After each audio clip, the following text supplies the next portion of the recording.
Hey, so we recently talked about the story of Ring Ring with Neil Sedaka's passing, and today it's about the many versions of Ring Ring, especially the remixes. Well, the English version of Ring Ring was co-written by Neil Sedaka, and there is also the original Swedish version, but ABBA recorded the song in German and in Spanish as well, but the Spanish version was only released in 1993.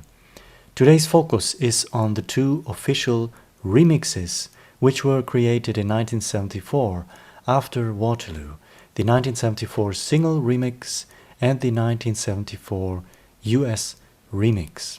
And nowadays you can find the single remix on the compilation from 2001, the Definitive Collection. This was the first CD release of this remix, and the much heavier US remix was released in the same year, 2001, on the remaster of Waterloo as a bonus track, as it was originally part of the US album of Waterloo, and you can find the US remix on the 30th anniversary edition of Waterloo.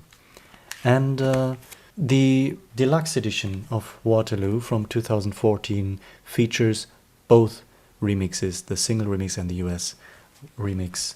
So finally you can find both of them on the deluxe edition. They were combined here on the bonus selection. With these two remixes we have a very rare case. These are two of only three remixes officially commissioned by ABBA. The other one is Voulez-vous, which was created in 1979. It's also featured here as a bonus track. And in the case of Ring Ring, it's even more curious that ABBA themselves had almost nothing to do with these remixes. Really, this was one of the very rare cases where it seems that ABBA didn't yet have the final say on things. So what's the story with the remixes of Ring Ring? ABBA was number one with Waterloo in the UK.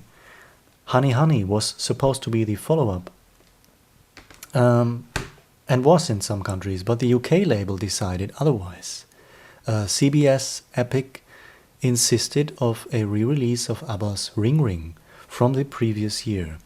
So they created a remix which was slightly heavier in sound.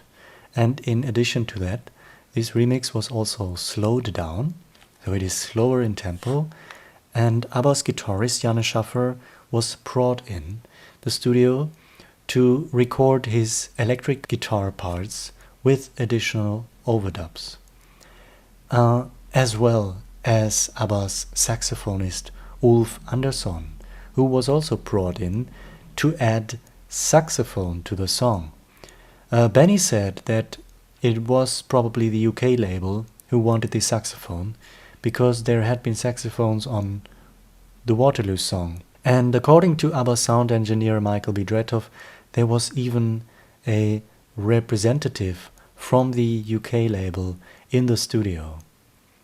The single remix of Ring Ring was released and only reached number 32 in the UK, so it wasn't the best decision by the label to re-release this song, which was recorded before Waterloo, as the follow-up to Waterloo. And the US remix was part of the US Waterloo album, as I said, as well as on the Canadian release of Waterloo. Ring Ring, the song itself, the standard version from the Ring Ring album, was featured on the Greatest Hits album and was also released as part of the 1982 compilation, The Singles, the first 10 years. It was included in 1993 on More ABBA Gold, and it was featured on the Thank You for the Music box set in 1994. And on this box set you will also find a special medley on the fourth disc which combines all the multi-language versions of the song. The Swedish, the Spanish and the German version were spliced together. Well, what do you think of these two remixes of Ring Ring? What do you think of Ring Ring the song? And as I said, this is one of the very few and rare official remixes in ABBA's catalog. So that's the simple story in commemoration of Neil Sedaka's passing and our celebrations of his contributions and the song Ring Ring. Let me know your thoughts in the comments below about Ring Ring and the single remix and the US remix. Which one do you think is better? Which version of Ring Ring at all do you prefer? Thank you very much for watching. Alright, until then, hello!